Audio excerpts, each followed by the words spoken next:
I very much appreciate the opportunity. Let me first thank the U.S. Chamber of Commerce, of course, a good friend, Mr. Chosky. Thank you very much for hosting us. And of course, they have partners, Turkish Heritage Foundation and TOBB. Also appreciate their presence and their contribution. And of course, Boeing. Thank you for Boeing's support for Turkish economy and their presence in Turkey. I'll be very brief in my comments because I'd like to leave more time for the Q&A session and answer your concerns or hear from you as to how we go forward from here. Let me focus on three simple messages. First of all, on political outlook. Turkey is not descending into an authoritarian regime. Turkey is not entering a democratic recession, exactly the opposite. Turkey has responded very effectively to unusual threats and traumas by actually responding in an effective way. We have saved Turkish rule of law and democracy. As we move forward, as normalcy returns, it will become very clear that Turkish democracy will actually be stronger once we're through this episode, and I'm absolutely convinced. On the political front, I think the outlook for politics or for political stability has improved dramatically thanks to the approval of the constitutional amendments. Constitutional amendments are not about a regime change. They're about government system.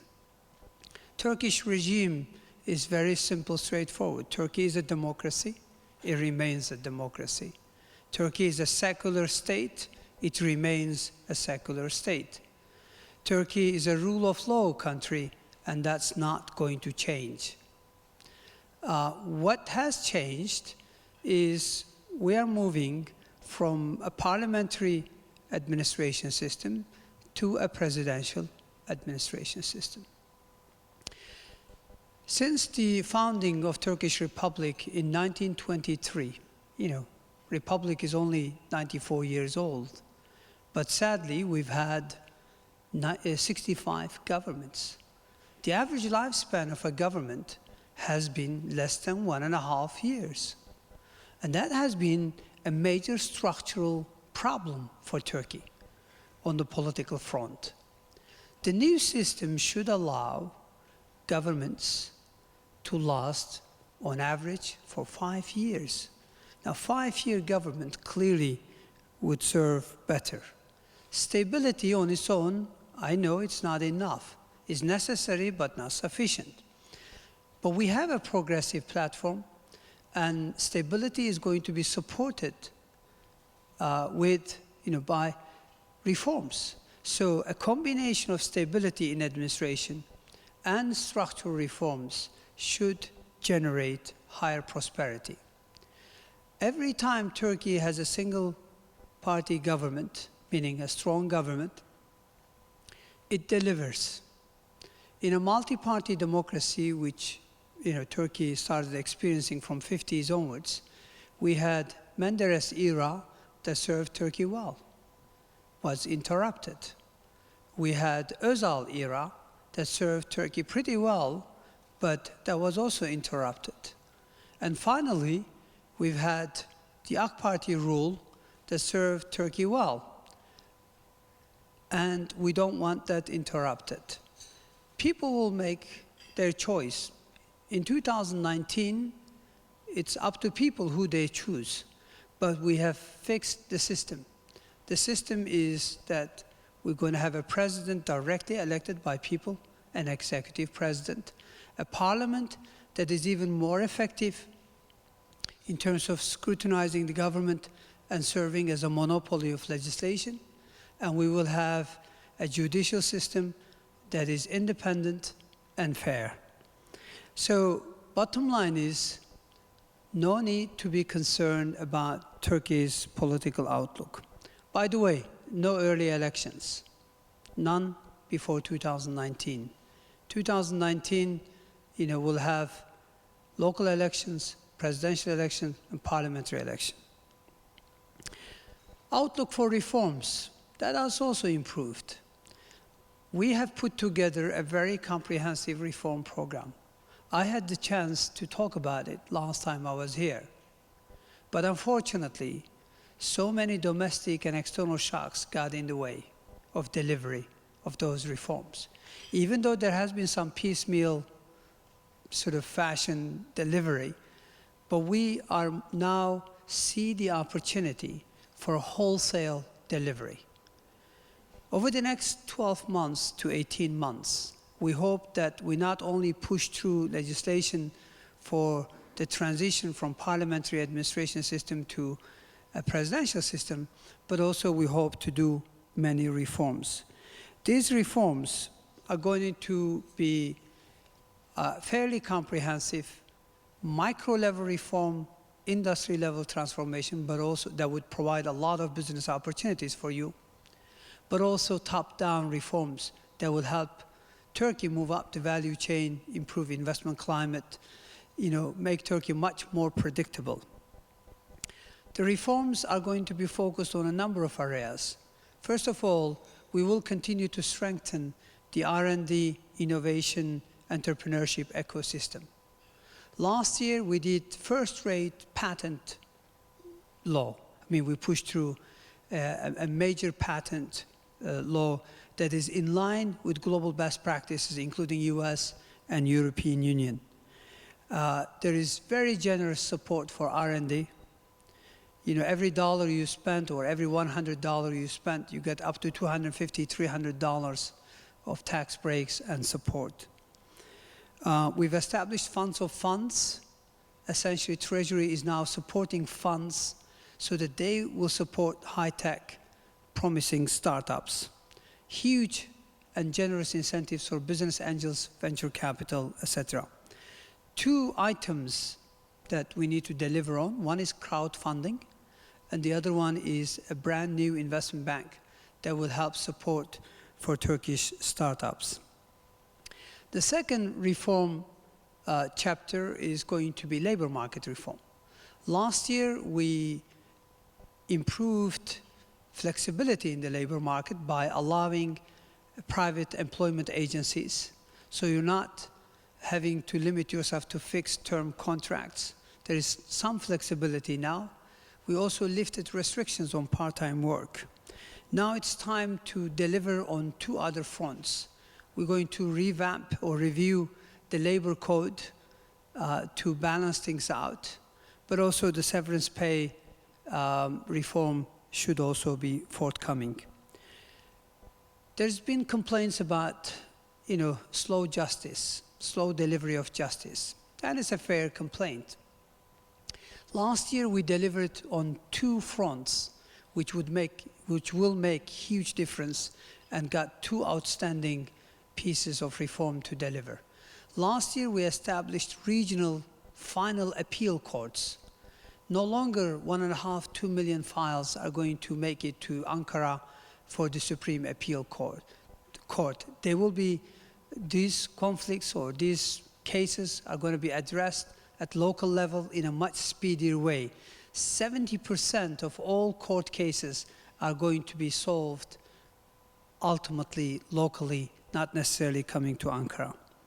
Secondly, we've also did an expert witness reform that should also help speed up. There are two pieces of reform that are pending. One is modern arbitration, and the other one is specialist courts. We want more specialist courts for faster delivery of justice.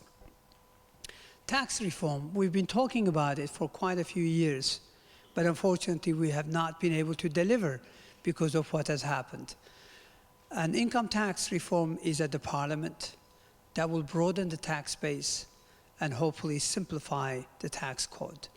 Tax procedure code is also ready. The draft is ready. It will help enhance taxpayers' rights and make it much more predictable. Education reform is well underway. Access to education has gone through the roof, but quality still needs improving. And that's where our new initiatives come in. We are going to make preschool schooling compulsory. That's an important item. Training 1 million teachers, retraining them is also part of the deal. Making, let's say, foreign language teaching at the early stages, having 1 full year of prep school after the 4th year, maybe the 4th grade, is probably going to help. And finally, we want to boost the share of private sector in education. And we are providing huge incentives for private sector investments. Public administration reform. It has to come because now we are changing the system. We want to move to a more performance-based system, a performance-based culture. Bottom line is, the reforms of the early, beginning of the previous decade have helped Turkey move from being a low middle income country to an upper middle income country. Per capita GDP a decade and a half ago was about $3,500 on a current dollar exchange rate. It has now moved to almost $11,000. On a purchasing power parity, we moved from about $8,700 per capita to $24,000 per capita. Turkey used to account for about 1/3 of EU per capita GDP. Now Turkey accounts for over 60% of EU average per capita GDP. So we are converging, but we want to accelerate this, and that will rely on all these reforms. Turkish economy has been extremely resilient. Post-global financial crisis, between 2010 and 2016, the average annual real GDP growth has been 6.7%. That is despite multiple shocks. We had a referendum in 2010. We had an election in 2011. We had Middle Eastern sort of dream turn into chaos, from Arab Spring to possibly Ice Age, or whatever you call it, name it. Refugees, terror. 4 elections in 2014 and 15. A failed coup attempt. I mean, I don't know what else could have happened in Turkey, what else could have been thrown at us. So despite all these shocks, Turkey has managed to deliver, by any standards, a fairly strong performance. Last year, we had 1 negative print in GDP, that was 3rd quarter, but there was a V-shaped recovery quickly. The recovery is well underway.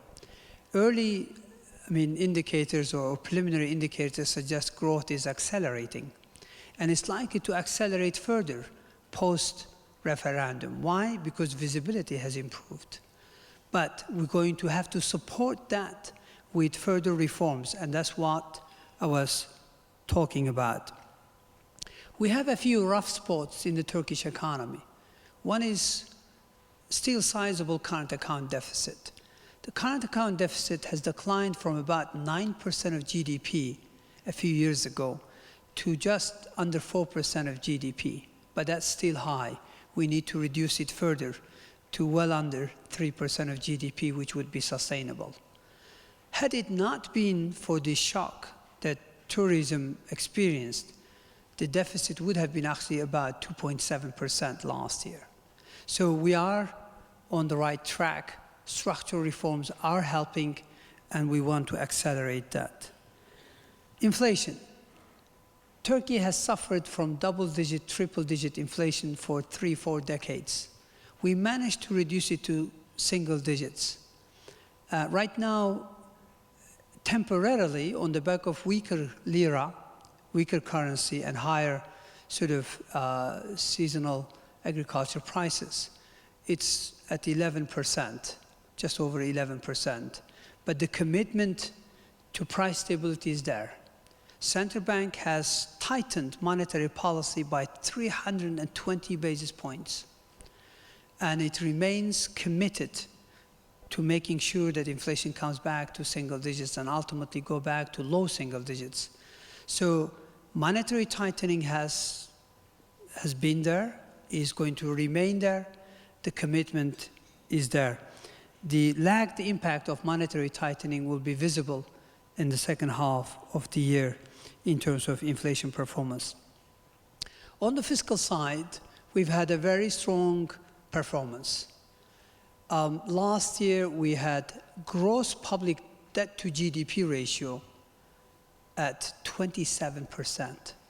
That is roughly half of emerging market average, 1/3 of EU average, and almost a quarter of OECD average. So we have a very strong balance sheet.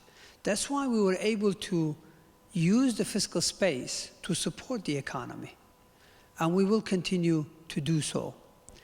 But we will also maintain fiscal discipline.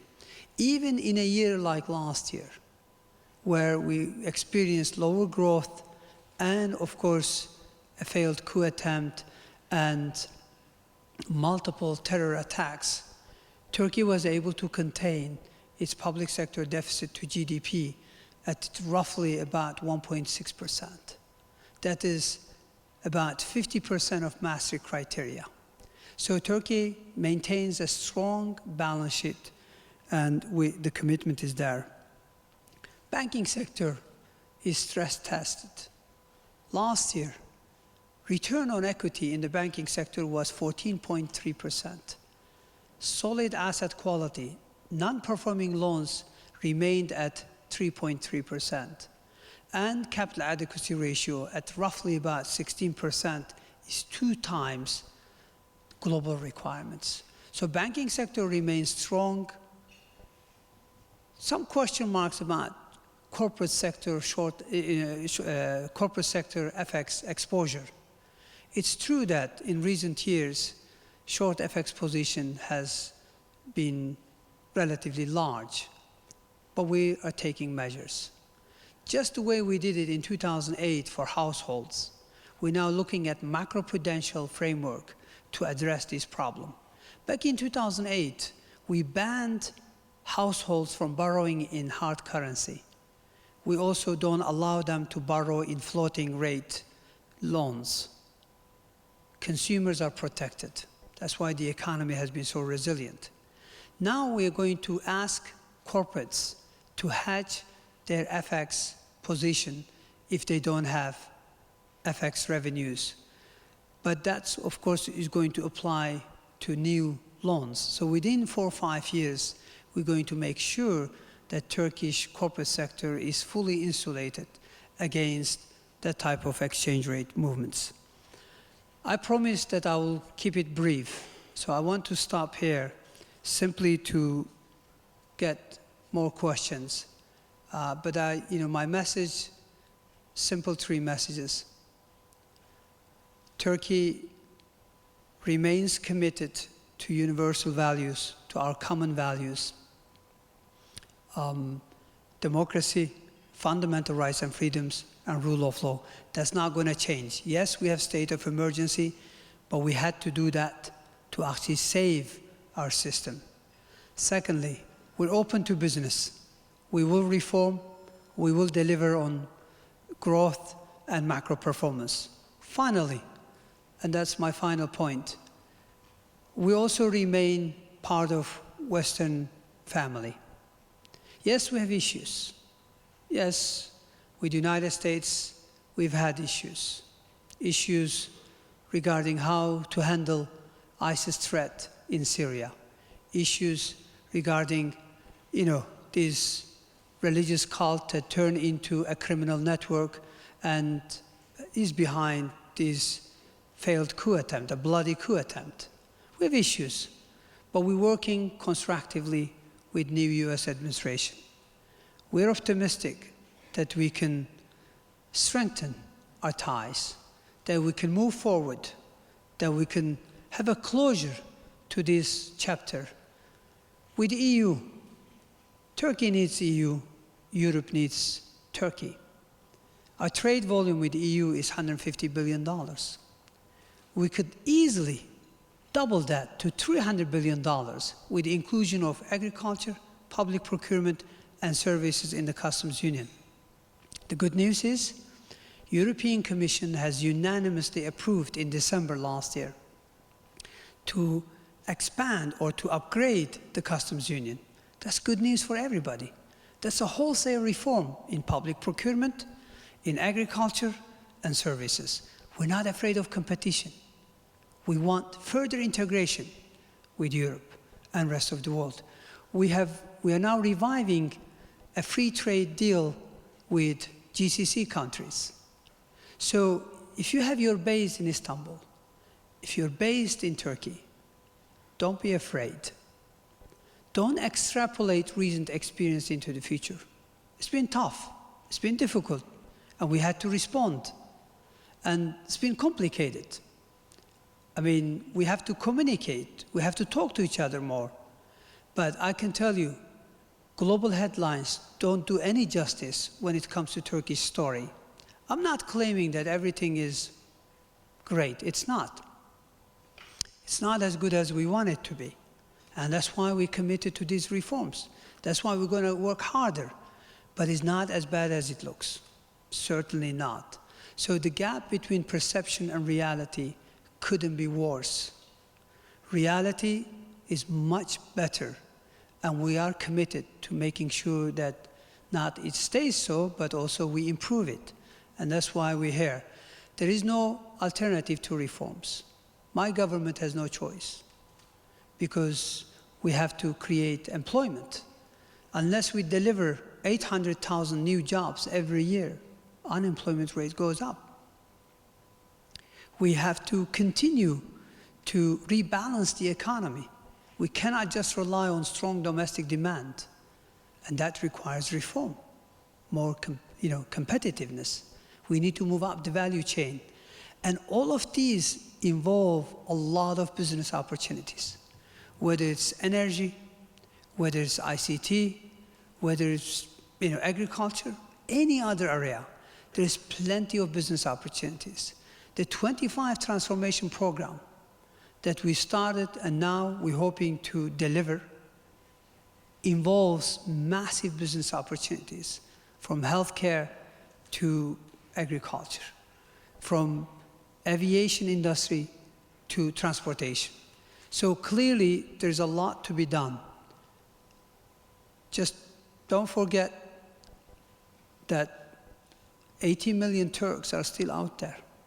Their aspiration, their dream, their desire to catch up with the United States or Europe has not changed. We just went through a rough patch. Today we're talking about geopolitics as a liability. 3 years down the road, we may be talking about how to join forces to rebuild Libya, Iraq, Syria.